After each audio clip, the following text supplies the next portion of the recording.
A thread by Chris Bowen. Long thread, but I need everyone to read this and absorb. Dick Morris points out what should be blaringly obvious to most, but deliberately ignored by the left. Only the Electoral College or the various state legislatures can declare a candidate the winner. To base this decision on network vote totals and projections and to call Biden the president elect is irresponsible. The recounts in Arizona, Georgia, and the other states are likely to go heavily for Trump. Most of the likely errors or invalid votes took place on mailed ballots. Machine votes are harder to tamper with. Since Biden won upwards of two-thirds of mail-in votes and absentee ballots, it is likely that most of the discarded mail ballots will be subtracted from Biden's total. The networks currently gave Trump 214 electoral votes. 270 is the victory level. Alaska, where Trump has led by 2 to 1 all week and is now more than half counted, will likely throw its 3 votes to Trump, giving him 217. Trump has likewise led North Carolina, 15 votes, all week, and his margin of 75,000 has not diminished.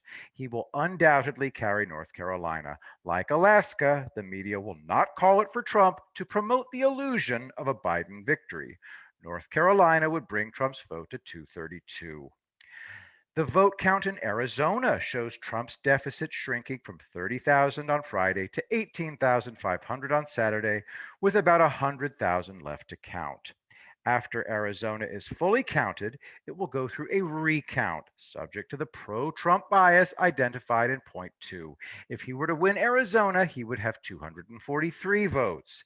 In Georgia, 16 votes.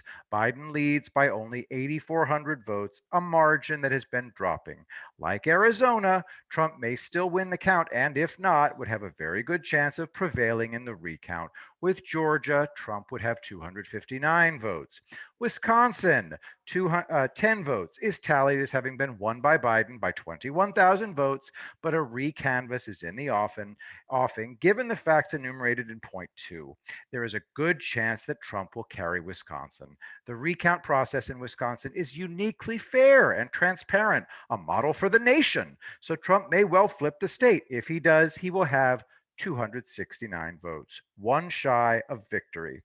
Stay with me, folks. This is the grind. It comes down to Pennsylvania and 20 votes. The Supreme Court provisionally allowed ballots to be counted if they arrived before Friday, November 6th, and were postmarked before Election Day, November 3rd, and ordered late votes to be segregated. When Justice Alito was informed that the state had not segregated the late votes as required in the court's decision, Alito reaffirmed the necessity of enforcing the court order. Biden currently leads by 37,000 votes in Pennsylvania.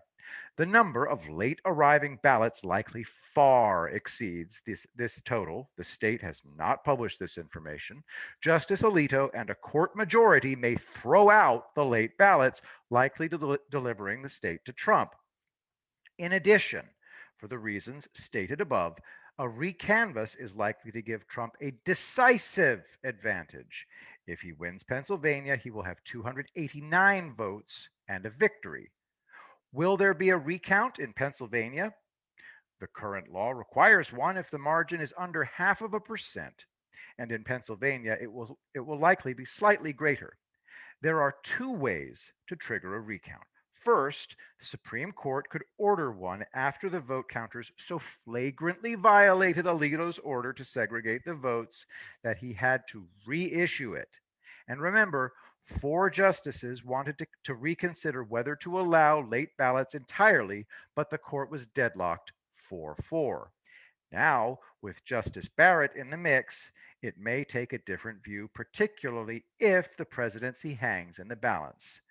Second, Article 2, Section 1 of the Constitution reads, each state shall appoint in such manner as the legislature thereof may direct a number of electors equal to the whole number of senators and representatives to which the state may be entitled in the Congress.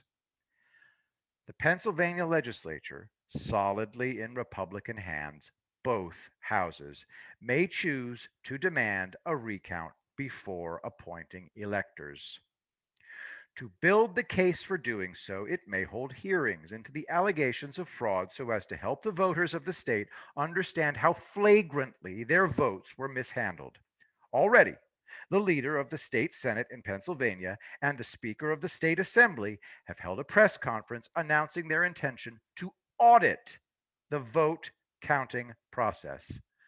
This is not over by a long shot.